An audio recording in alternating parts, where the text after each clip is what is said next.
If you are a Gilgari lover and are interested in this deck, this video is for you. I will be going over the commander, the sub-commander, the contents of the deck to show how amazing this deck could possibly be. But before I go any further, a quick word from our sponsor, which again is me. I have a small little Etsy shop where I make t-shirts and hoodies with funny designs when it comes to like card games and stuff like that, and references that people enjoy or don't enjoy. They come in multiple colours and multiple sizes and really good quality, so if you want to help out this channel, like and subscribe, but buy some of the merch because it helps the channel quite a lot. So you probably clicked on this video knowing what the commander is, but can't be bothered about the context of the deck. So you want someone to help you out and help you decide if this deck is worth buying or not. So this video is right for you. So let's start it off with the commander.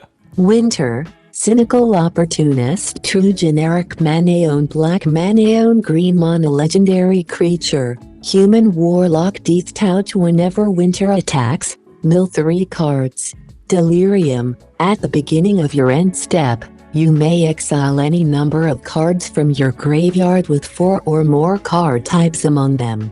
If you do, put a permanent card from among them onto the battlefield with a finality counter on it. 2/5. 4 mana for a 2/5 is quite good. I usually go for 5 or less mana when it comes to my commander unless they have a broken ability.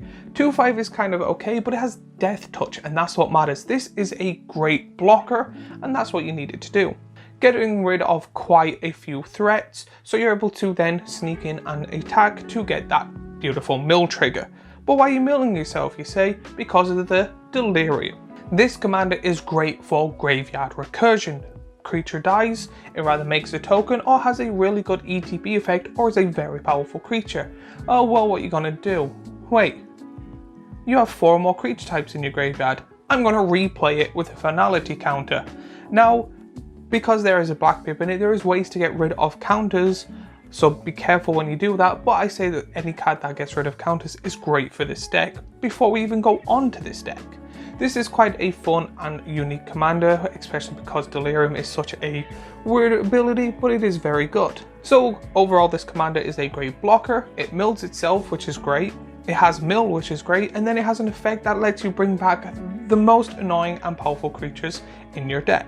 But with every commander there is a sub-commander, and the sub-commander of this deck is Rindmaw, Creaking Nest 3 generic mana-owned black mana-owned green mono legendary artifact creature, Scarecrow Menace. Reach when Rindmaw, Creaking Nest enters and whenever you play a card with 2 or more card types. Each player creates a tap 2/2 blackbird creature token with flying.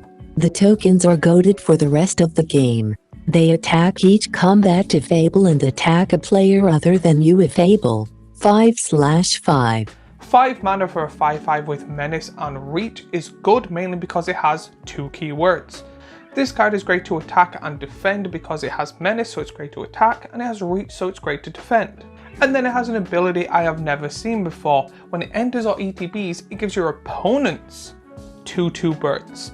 That is very strange. Why would they do that? Oh yeah, just to give you a heads up, they're goaded. So pretty much you have a great blocker and an attacker, and they have great attackers that attack each other. So it's pretty much like he's standing there surrounded with a tornado of birds just attacking everyone around him, which is a great ability, especially for 5 mana.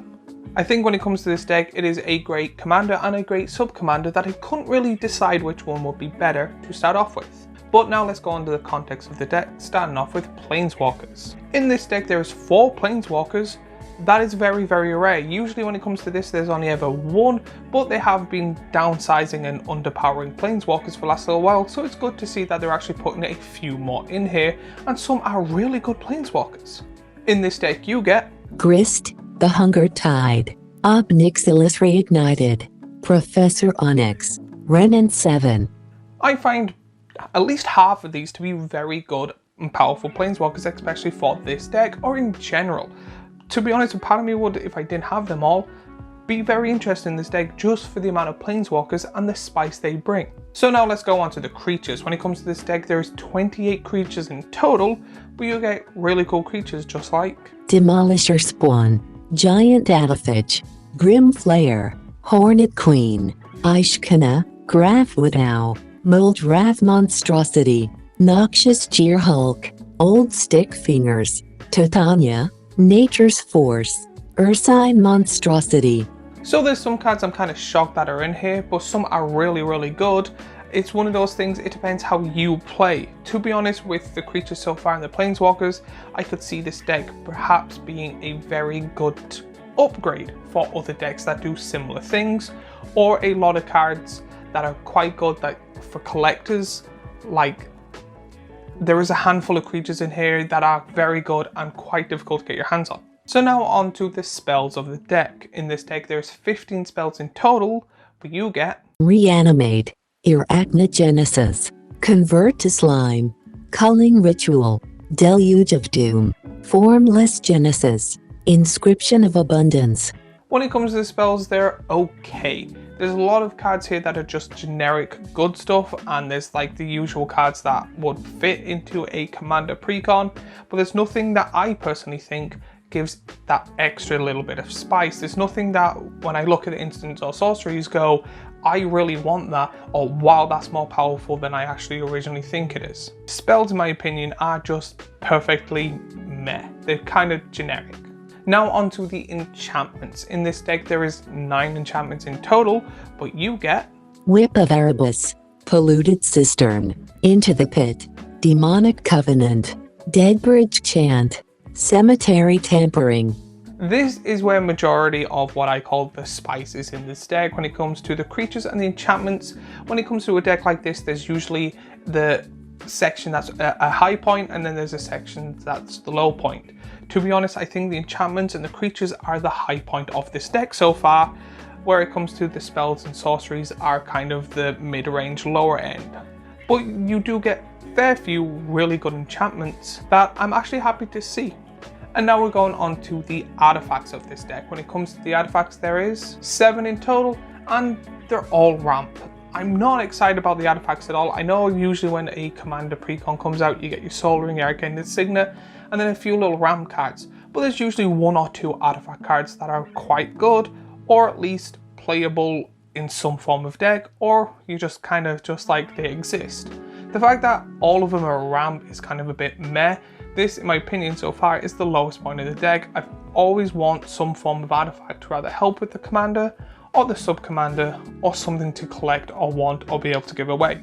This is just all ramp. And now the lands, finally on the lands of the deck. This is where usually some of the decks rather peak or fall. When it comes to this deck, there's 37 lands in total, which is quite a lot.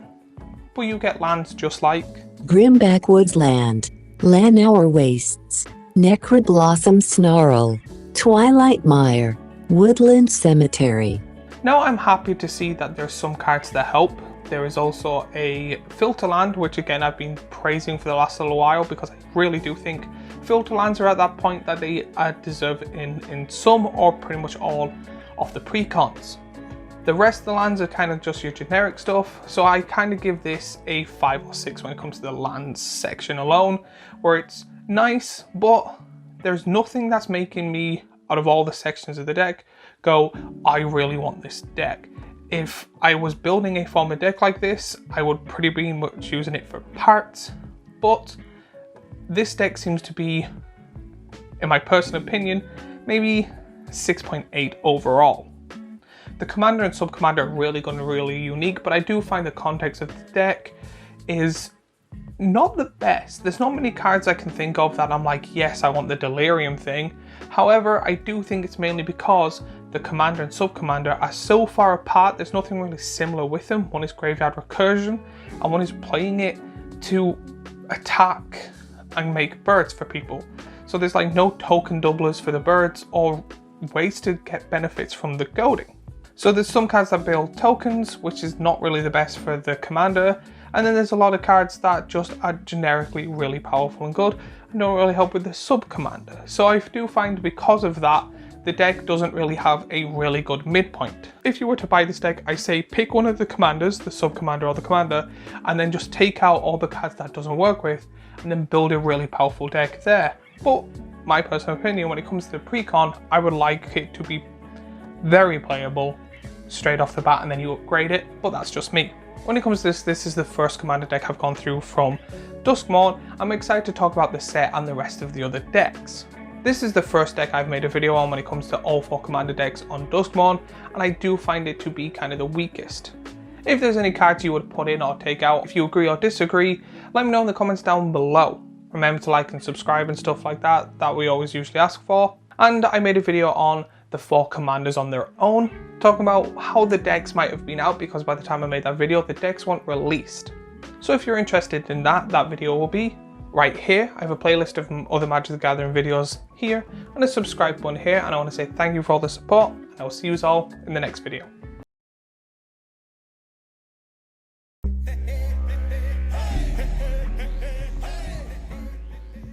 The name of the deck is absolutely perfect for this deck. It is a Rakdos deck that seems to be, just looking at it very fast, a very powerful and annoying deck straight off the bat. The fact that this is called Endless Punishment means it could possibly be the best Rakdos deck when it comes to straight out buying. Now I know YouTubers say that all the time, this is the best deck ever, I'm not saying it's the best deck ever, I'm saying this could possibly be the best Rakdos deck that is straight out the bat, and I'm not doing that YouTuber thing, I legit think that. So let's go into the video. I'll talk about the commander, the sub-commander, the context of the deck, and then give my thoughts and opinions over it all to see if it's worth buying or not. But before I go any further, a quick word from our sponsor, which again is me. I have a small Etsy page where I make t-shirts and hoodies that are funny, really soft, and full of multiple different colors. The main reason I'm asking people to buy this type of merch is that it helps me and my channel out. I'm able to get better lighting and cameras and better equipment to be able to make better videos for you to enjoy.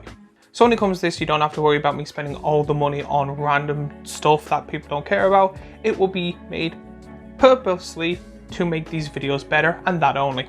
But now on to the context of the deck, starting off with the commander, and the commander of this deck is Valgavith, Harrower of Souls, 2 generic mana-owned black mana-owned red mono legendary creature, Elder Demon Flying Ward, pay 2 life.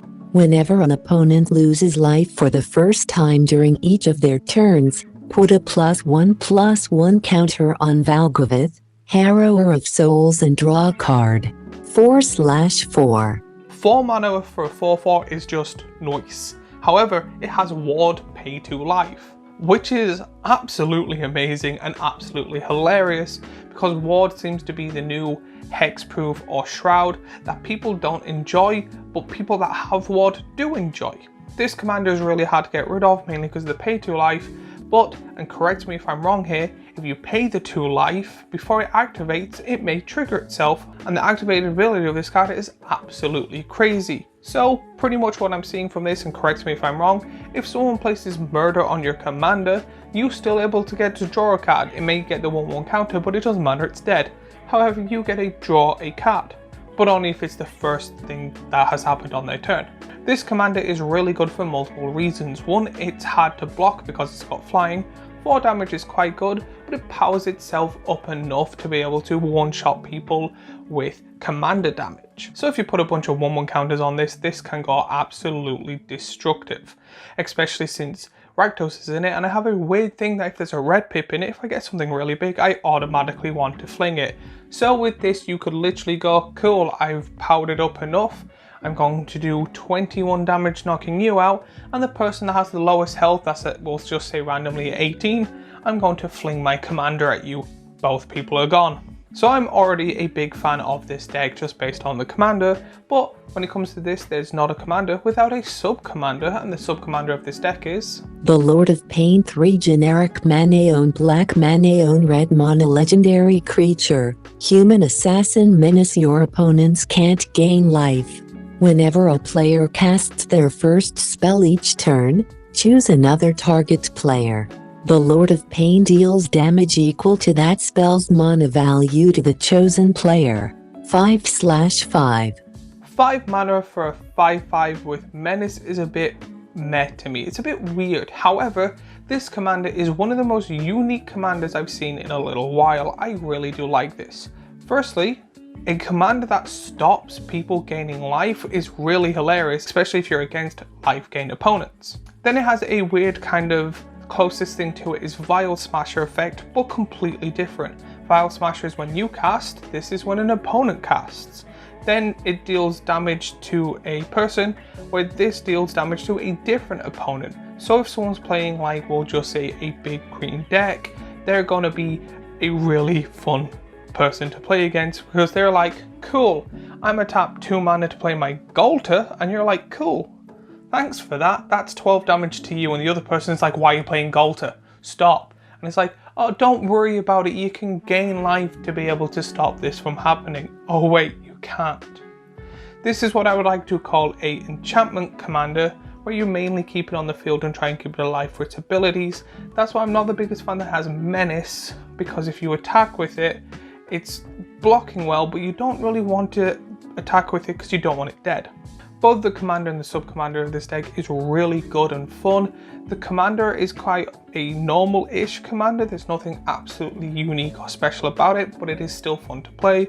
And the sub-commander is that weird bit of spice that I really do like. So now on to the context of this deck. Starting off with creatures. In this deck there's 33 creatures in total, but you get creatures just like Barbed Fleur Gremlin, Braids, Arisen Nightmare, Brash Taunter, Combustible Jeer Hulk, Fade Unraveler, Florian, Voldrin Scion, Gleeful Arsonist, Harsh Mentor, Karavek the Merciless, Cataract Parasite, Massacre Girl, Massacre Worm, Magus, God of Slaughter, Nightshade Harvester, Persistent Constrictor, Rakdos, Lord of Riots, Rampaging Ferocidon, Star Athlete, Stormfist Crusader, Tectonic Giant, Vial Smasher the Fierce. I really do like the creature selection of this deck. There is a fair few cards that I'm like, this is cruel and hilarious, that if I was going to build this deck, I would want in. Which is really good for a commander product because you don't want to then be searching for those cards or buying them. If they're already in the deck, it's a really good thing. There is a nice variation of cool and well-known cards when it comes to Magic the Gathering, and a few cards I did not think of until I seen it and went, oh, I really like you.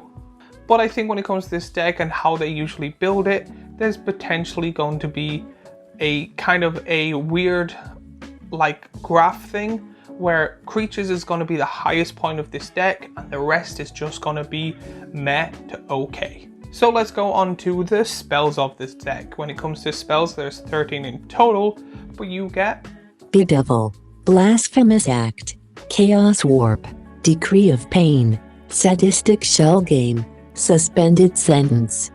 And this is where I was getting my point across. The spells here are okay at best. Chaos Warp and Blasphemous Act are seen in pretty much nearly every single deck when it comes to Wizards that has a red pip, which is okay. Blasphemous Act is quite a good kind of board wipe, and Chaos Warp is one of those things that it is hilarious to play, especially in a deck like this that the whole point is the chaos of it. There's not much here that I'm like, ooh, I really like or absolutely love. There is just like a kind of, this is good, this is the cards I can see Wizards put in. Like, they're okay, they're fine. Like, I'm not complaining, I'm not happy. So let's go on to the enchantments. When it comes to the enchantments of this deck, there is 5 in total, and they are Enchanter's Bane, Spiked Corridor, Spiteful Visions. This is what I meant from this deck. It went from a really high point with the commander and sub-commander, the creatures, and now it's just slowly going down. I find the enchantments a bit more meh than the spells, but that's just personally me. There's nothing here that if I wanted, I would have seen and gone, ooh, I really love this, and went for the enchantments. There's not many enchantments, to be honest. I would possibly take them all out, or majority of them out, and put in other enchantments. A captive audience would have been absolutely great for this deck. I absolutely love this. I absolutely love that card with a passion, especially if you flicker it. Next, we are going on to the artifacts of this deck. When it comes to this deck, there's 11 artifacts in total, with 7 of them being mana rocks, but you get some other ones just like Basilisk Collar, Mask of Gristlebrand, Seance Board. To be honest, not gonna lie, I actually thought the artifacts would have been a slightly bit worse. I thought it was just gonna be mainly mana rocks, then with one or possibly two okay to mech cards. However, Basilisk Collar is a funny card, especially because it works well with both your commander and your sub-commander with the life gain part. You want your commander to have Death Touch and Lifelink and gain life, but then if you have your sub-commander as your commander, then you're the one gaining life, and then no one else is, which is also a very good ability. And now finally onto the lands of this deck. When it comes to this deck, there is 38 in total, but you get great lands just like Blackleaf Glyphs, Dragonskull Summit, Foreboding Ruins, Graven Cairns, Shivan Gorge, Smoldering Marsh, Spinnerock Knoll, Witch's Clinic. So when it comes to lands, I'm not sure if it's one of those things with all the different lands and reprints they're doing. They're putting better lands in, I do agree with that, but I'm not sure if it's kind of keeping up with the sets coming out, because there is a new land in this set that is quite good. So I'm like, it would be cool if they put one of them in. However, at the same time, they're putting in now filter lands and better lands like Snarls and stuff that I really do like and I really do think is better, but I'm not sure if it's one of those things kind of like it's a weird type of inflation where the lands are getting better and there's more variations. So of course the lands in the deck are going to be getting better and more variation. However, I'm not sure if the gap is getting bigger and bigger when it comes to that type of thing, but I do think with the sets from last year, the lands are getting better very slightly, especially filter lands. I am liking that they're putting in filter lands lately. So my overall thoughts of the deck, I do think this is one of the first ever decks I've seen, at least in the last 3 sets, that have an amazing commander and an amazing sub-commander that play very differently. However, you can use all the cards in the deck to play them very well when it comes to both. I do still think there is still that slight separation that if you want to focus on one, you'll have to take a few cards out than if you wanted to build it yourself. I do think the lands are getting better, the artifacts were better than I thought, the creatures were absolutely great, but when it came to the enchantment and spells is where it's the lowest part in my personal opinion. Overall, I think I give this deck an 8.6. But if you think differently than me, or if you don't like this deck at all, I would like to hear your thoughts and opinions, as always, down in the comments down below. While you're there, remember to like and subscribe and do all that YouTubey stuff we usually do and ask for. If there's any card like Captive Audience that you would like to put in this deck, let me know in the comments down below. I love seeing new cards and stuff like that, or the way people play them. But if this isn't your type of deck and Gilgari is your type of deck, I have made a video on the previous deck. Here, I have a playlist of Magic the Gathering Is It Worth It stuff here, and a subscribe button here, and I love all the support so far, and keep going, and I'll see you all in the next video.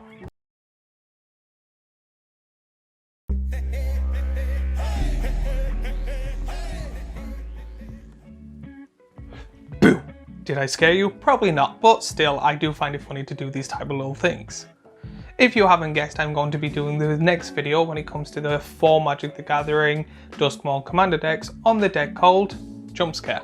In this video, I'll be going over the commander, the sub-commander, the context of the deck, giving my thoughts and opinions, and then seeing if this deck is worth buying it or not.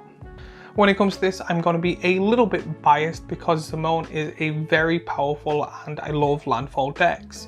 So when it comes to this, I will try my best not to be biased, but I have made decks based solely on previous Simones and stuff like that, and going through Strixhaven and stuff like that, one of my favourite sets. She's one of my favourite people from one of my favourite sets. So again, apologies on being slightly biased. But before I go any further, a word from our sponsor. When it comes to the sponsor of this video, it is going to be me again. I have a small little Etsy shop where I make t-shirts and hoodies with designs that I've made that are kind of funny, that I try just to kind of make people happy and stuff like that. They're very soft and come in multiple colours and ship around the world. All profits go to making video and content better for use. So it's one of those things where you buy something, you get a nice soft hoodie, I get a bit of money to be able to put back into this video to be able to make it better quality, better background stuff, better cameras, better lightings and stuff like that. And I just want to say thank you for everyone that has supported me and this channel so far.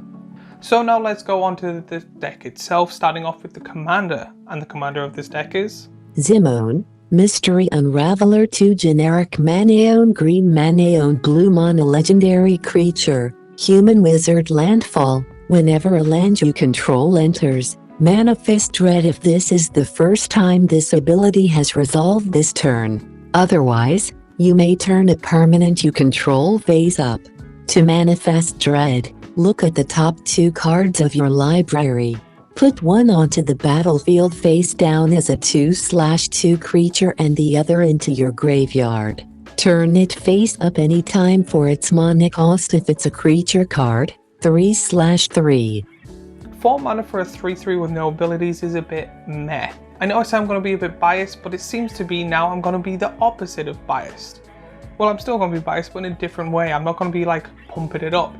I'm not a big fan of manifest or face down cards. I do think it's a cool ability and has the ability to be done right and in a powerful way.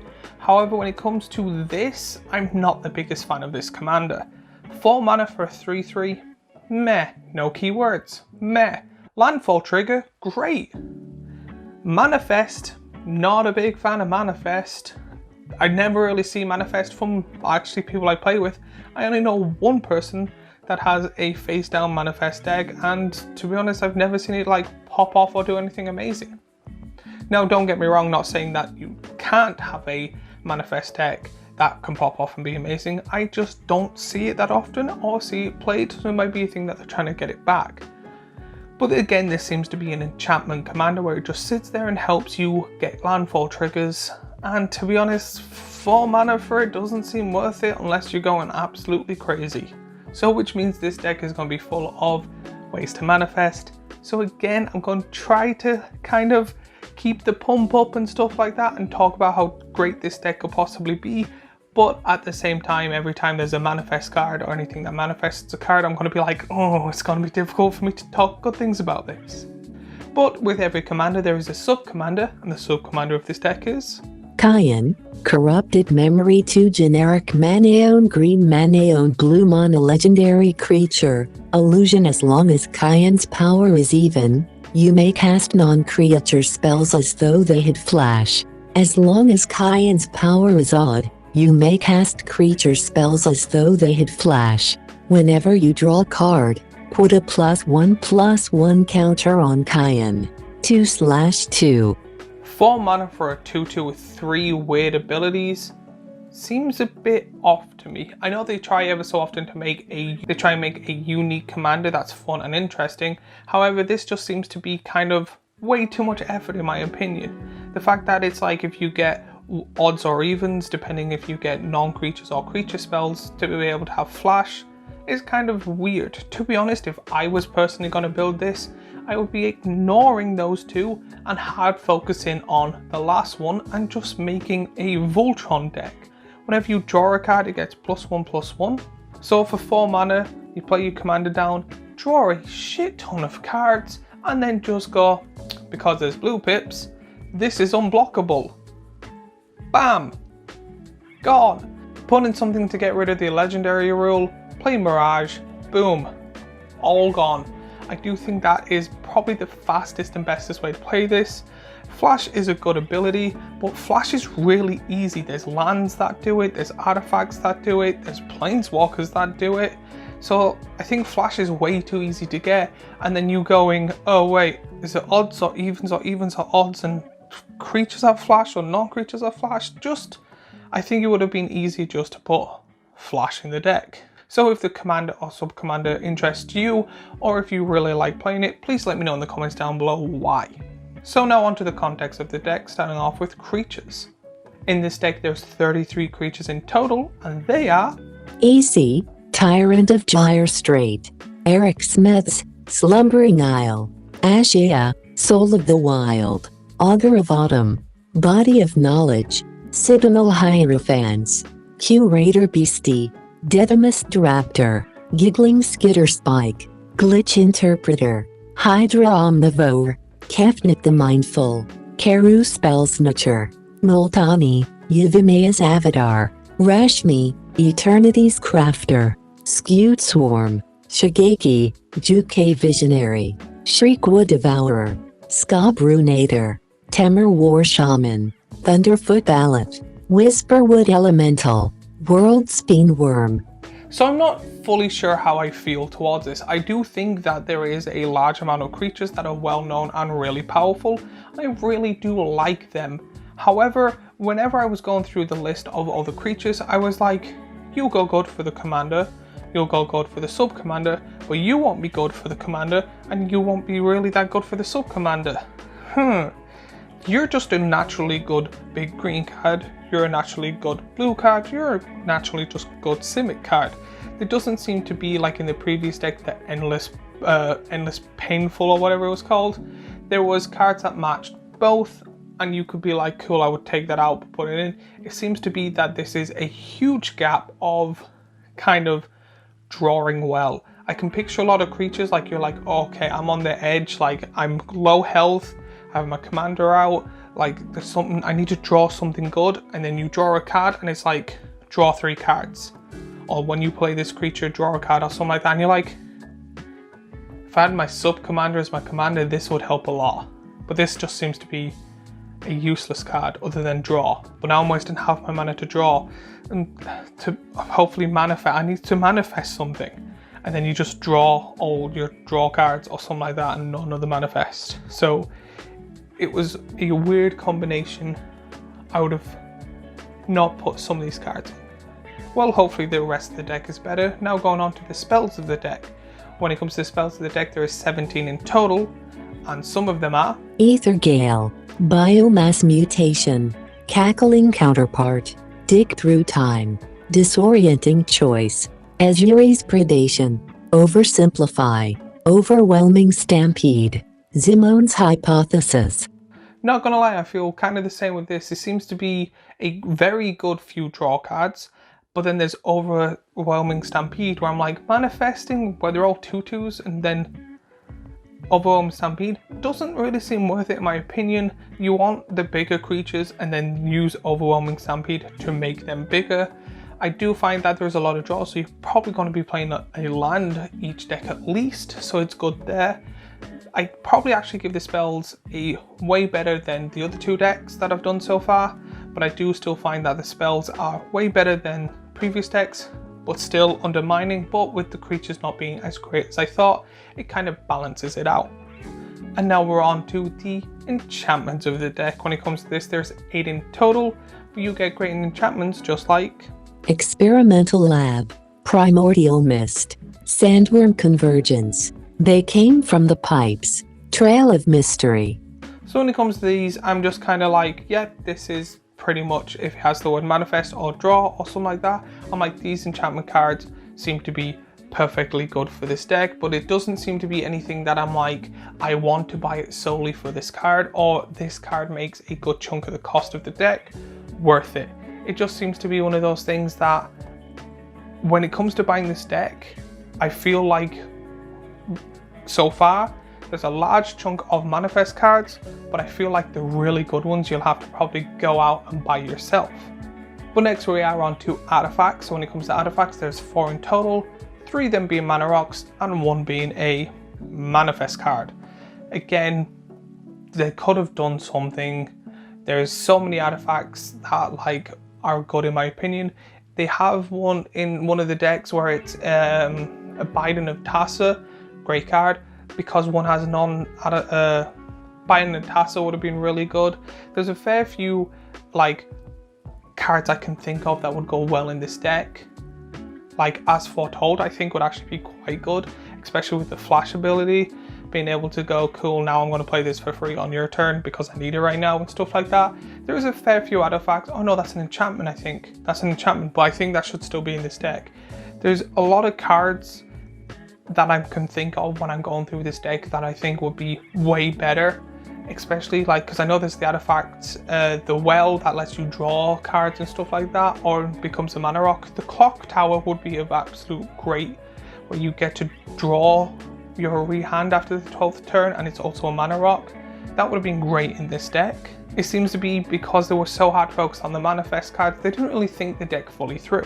And then finally we are on to lands. When it comes to this, there's 38 lands in general, but you get lands just like Castle Vantris, Drown Yard Temple, Flooded Grove, Hinterland Harbor, Mosswort Bridge, Vineglimmer Snarl. When it comes to lands, I don't think there is a preference for this deck. There's no real lands that go well in this deck. It just seems to be there is way better Simic lands than if they made a Simic deck than last year. So I'm not complaining about the lands. The lands actually do seem to be one of the best parts of this deck. I'm not a big fan of a lot of this deck, as you could possibly tell. I do think though that having, again, filter lands is great to put in these type of decks, and I do like the lands and how they're getting better. But now my thoughts and opinions of this deck as a whole or in entirety, it is, I think personally, I had expectations. I heard it was a landfall deck. I heard Simone was going to be the commander, and a Simic deck is usually powerful, and in my personal opinion, Simic is probably the best dual color, or the most powerful at least. And then they released this, so it's possibly and probably I had a way higher expectation for this deck than what they gave. Then with it also being a landfall Simic deck, I was like, this is going to be great. And then they put Manifest, and I don't like Manifest. To be honest, if they were like, here is a Wooburg deck, I'm going to be like, this is exciting, and then they go, it's all artifact vehicles and Manifest, I'm going to be like, that is the worst deck possibly ever made before I've even looked at it. So again, it is a lot of bias. I'm not the biggest fan of this deck at all, but this is where I pass the question off to you. What do you think of this deck? What cards would you replace? I want to see people's honest opinions when it comes to this, because I do like making these type of videos, and I do like hearing people's thoughts and opinions, mainly because I would love at some point to someone go, this deck is amazing because of blank, blank, and blank, and make a video going, cool, let's talk about this. How is this working? How does this thing do that? And stuff like that. But I am quite disappointed of this deck as a whole. However, looking at it, people that enjoy Manifest, people that enjoy Simic, people that enjoy Landfall, and the deck and the content itself, it's better than what I would see your average deck.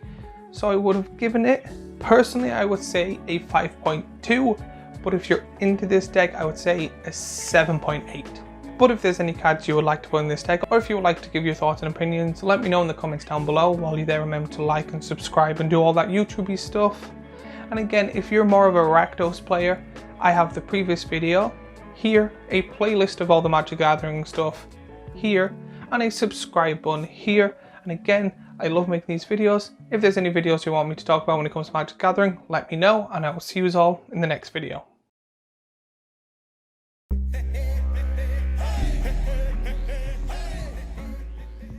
Hey everyone, in today's video we're going to be talking about the deck Miracle Worker, but a few things before I go on about that. One, I got a brand new camera. If you can't tell, I look really now old and not really the best.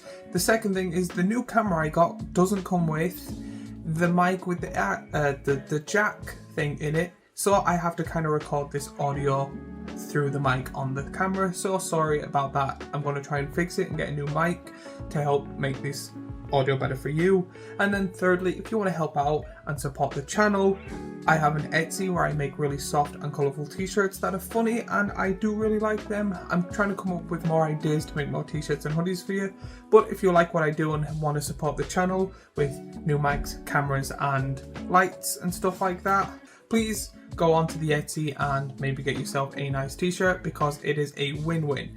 You get something nice, I get money to be able to buy better equipment, then you get to then watch the new videos with the better equipment, and hopefully less stuff like this with audio and stuff like that happens, where now I don't look like a really old man. So now let's go right onto the deck itself. In this video I'll be going over the commander, the sub-commander, and then the context of the deck to answer the question of, is this deck worth it? So let's start off with the commander, and the commander of this deck is a Minotaur, Veil Piercer, 1 generic Mana-owned white Mana-owned blue Mana-owned black mono legendary creature, human wizard. At the beginning of your upkeep, surveil 2. Look at the top 2 cards of your library, then put any number of them into your graveyard and the rest on top of your library in any order. Each enchantment card in your hand has Miracle. Its miracle cost is equal to its mana cost reduced by 4 generic mana. You may cast a card for its miracle cost when you draw it if it's the first card you drew this turn. 2/4. So firstly, this character used to be a planeswalker and have lost their spark. Now, to be honest, when I heard about this, I wasn't the biggest fan, and to be honest, I'm still not. I do think planeswalkers are a big thing, and they kind of are like, we don't know what to do with them, we have too many, so let's just write them out. But again, I can make an entire video on what Magic is doing lately that I'm not the biggest fan of. And then this is clearly a enchantment commander. The whole point of this commander is just to sit there and help your deck go a little bit faster. You're not planning on attacking or blocking with this commander. 4 mana for a 2/4 is okay, especially with no keywords. But for your Surveil lovers, at the beginning of your queue, you get a Surveil 2 each time it's on the field, which is quite good.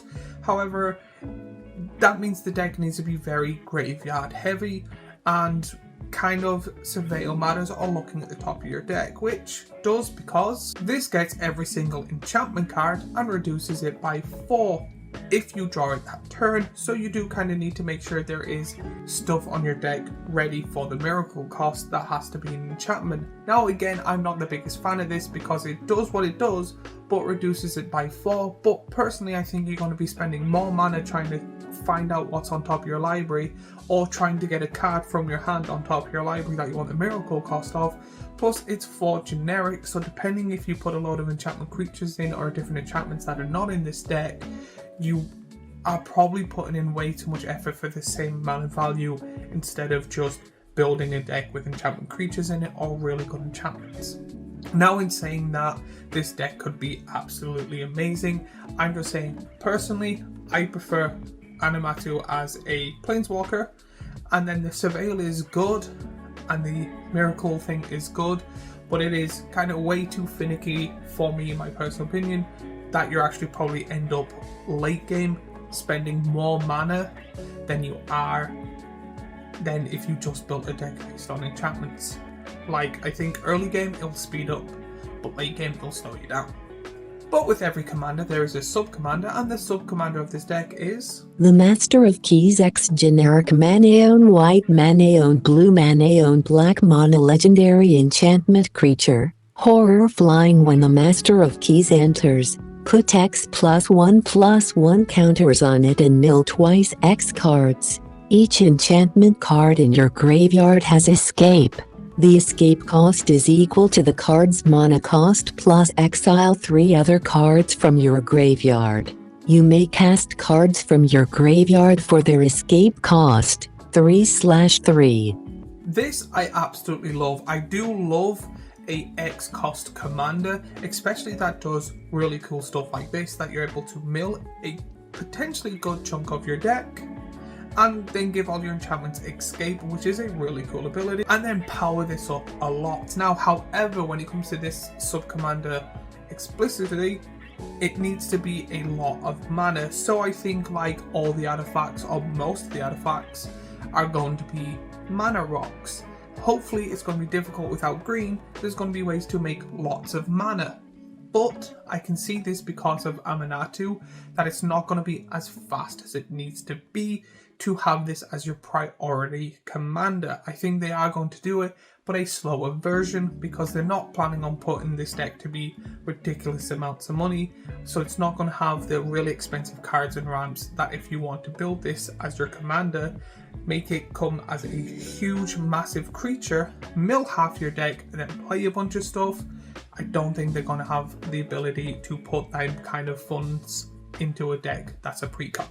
But now onto the deck itself. Starting off with the creatures. In this deck there's 23 creatures, but you get creatures just like Ancient Cellar-Spawn, Arvinox, the Mind Flail, Athreus, Shroud Veiled, Demon of Fate's Design, Doomwake Giant, Dream Eater, Fear of Sleep Paralysis, Mesa Enchantress, Metamorphosis Fanatic, Nightmare Shepherd, Ondu Spirit Dancer, Phenomenon Investigators, Prognostic Sphinx, Soaring Lightbringer, Solemn Simulacrum, Starfield Mystic, Verge Rangers. So personally, I'm not sure how to feel and not to feel when it comes to this. Solemn Seal and Requiem for free is a good card in this deck. I didn't think of it until I seen it. There's some cards that I'm like, yeah, I can see good in here, but there's a few cards that I'm like, whew, not the biggest fan of. I do like it, but it seems to be really weird cards in my personal opinion. I can't really see the full image they're going for, and there is a bunch of cards where I'm like, that'll be good surveilled, that'll be good cast for free, but if you mill it, casting it for escape is a bit, and then nothing really for 1/1 counters, like, really needed. So I'm kind of like, I'm not sure how I feel towards the creatures. So if there's any creatures you would like in this deck, or actually prefer, or actually like your opinions on them, let me know in the comments down below, because the creature part is quite confusing for me. I do like that they have some enchantment creatures though. Now we are going on to the spells of the deck. When it comes to the spells, this is the instants and sorceries. There is 18 in total, and you get spells just like A Minotaur's Augury, Entreat the Angels, Ink Shield, Redress Fate, Terminus, Time Wipe, Utter End. one of the cards I find to be absolutely amazing, the Redress Fate. This is really, really good late game. You literally just like mill yourself double, keep surveilling to the bottom, and then play this, and then other cards that roughly do the same. You are literally going, someone board wipes, you're going, I don't care, boom, here's everything back. Plus there are many different variations of cards that do this, that bring back all enchantments, or bring back all artifacts, or make artifacts indestructible and stuff like that, that I do think that this card would be really good, or them type of cards would be good, and making a new one with a miracle cost is good. The rest of them are like Animatu's Augury, of course was going to go in the Animatu deck. That is a really good card, but not really seen lately in play because of how easy and fast it is to get cards. So again, this is more of just a, here is the Planeswalker, here is the card to do with the Planeswalker. That's not really a Planeswalker anymore, the Commander. So now on to the enchantments of the deck. When it comes to the enchantments, there's 15 in total, but you get great enchantments just like Cramped Vents, Extravagant Replication, Life Insurance, Mirror Maid, Monologue Tax, One with the Multiverse, Secret Arcade, Shark Typhoon, Sigil of the Empty Throne, Spirit Sister's Call, Timely Ward. To be honest, I don't really see where they're going with this. There is some cards like Shark Typhoon, which are good, but it just seems to be, here it is, really low cost, not mana wise, like actual money wise, enchantments that are seen and played a lot and are quite good, so here. To be honest, I think they should have been more sagas, enchantment sagas, or anything like that, maybe more rooms. I know I think there is a room or two in here, but I think focusing on rooms, the new mechanic, would have been really cool. But I do find this to be a very weird kind of enchantment set to go in. I personally think like a Smothering Tide or Heuristic Studies would go in there, or just to be a hater, a Chewed Lotus, but it's banned now, would be absolutely amazing in this deck. So I can see more why it's banned, but that's a completely different video. So now on to the artifacts. When it comes to this deck, there is 7 artifacts in total, and I was right. All of them, and I mean all of them, are mana rocks, which I kind of think is good but also bad. When it comes to the commander, the mana rocks are just useless for it. Good to have them in. For the sub-commander, the mana rocks are great to go in because you're speeding it up. However, they should be, in my personal opinion, artifacts that are mana rocks but also have abilities. So there's something like, I know there's the Clock Tower, that's a mana rock that you can tap, draw after the 12th turn or something. And there is artifacts out there that are really good for this type of stuff, but they just keep putting in the talismans, the soul rings that are considered, which I'm fine with, but I think they should have put in, especially for this deck to help out with Animatu, more draw abilities, especially with Surveil. And then finally, the lands of this deck. There is 37 lands in total, but you get great lands just like A Darker Wastes, Caves of Coilus, Hall of Iliad's Generosity, Underground River. Now, this is where I'm fully disappointed in. This is kind of the old way of the lands. They do, I think, have a filter landing, but the rest of the lands are so bad. They have thriving lands. Thriving lands, in my opinion, are the worst lands in Magic the Gathering. I absolutely hate them. They're really bad. But there's not many cards. For a deck that needs more ramp because of the sub-commander, I don't find this to be good. To be honest, the best thing about it is the surveil part, because you get to get rid of the lands and put them in your graveyard, which lowers your deck, which then enables you to play stuff with a miracle cost faster. But other than that, I'm not the biggest fan of the lands. I actually think out of all 4 decks, this land base is the worst. Now my thoughts and opinions on the entire deck as a whole. Starting off with, I'm not a big fan of Animatsu being a creature. I would like it to have been a new version of a Planeswalker with kind of the same abilities if needed. However, I do find it that this commander can be played in different ways. If you want to ignore the miracle cost stuff and just surveil through your deck, really good for that. If you want to then have as many miracle costs, putting like a scroll rack in your deck and a Sisei's top and stuff like that, great deck for that. I do think this would be a really fun and unique commander with a new room mechanic. I do think if you want to buy from the set all the commons, rares and uncommons of the rooms that can fit in this deck and just put it in and see how it goes, I think this would be a really good room commander. The sub commander, I absolutely love it as a kind of Voltron deck, but you have to mill. So it kind of gives you that little race of, I need to get the cards I need, but also I need to be able to get a lot of mana to then be able to one-shot someone. Or have it that there's many different ways putting off the 1/1 counters. I'm not sure if you can do it. I think green is the only way you can move. Or get the monolith, put your commander on the field, or your sub-commander on the field, give it a bunch of 1/1 counters, take it off, put it on that shulk thing, that when it dies it makes 1/1 squid octopus things for how many 1/1 counters are on it. Like, you can do many with the commander and the sub-commander.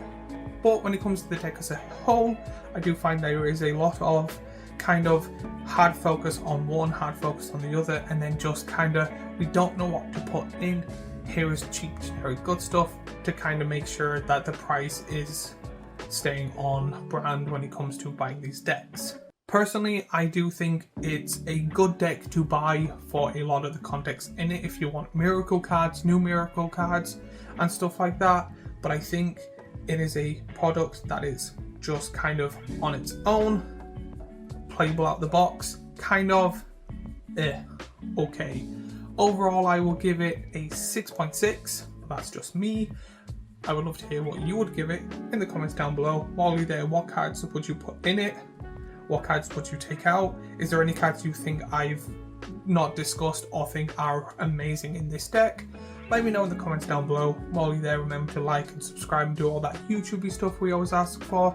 And if you're curious about the other 3 decks I've done, I have the previous one here, a playlist of Magic the Gathering Is It Worth It stuff here, and a subscribe button here. If the audio is bad, I apologise in advance, and hopefully going to plan and get that set and fixed as fast as humanly possible. But as always, I will see you all in the next video.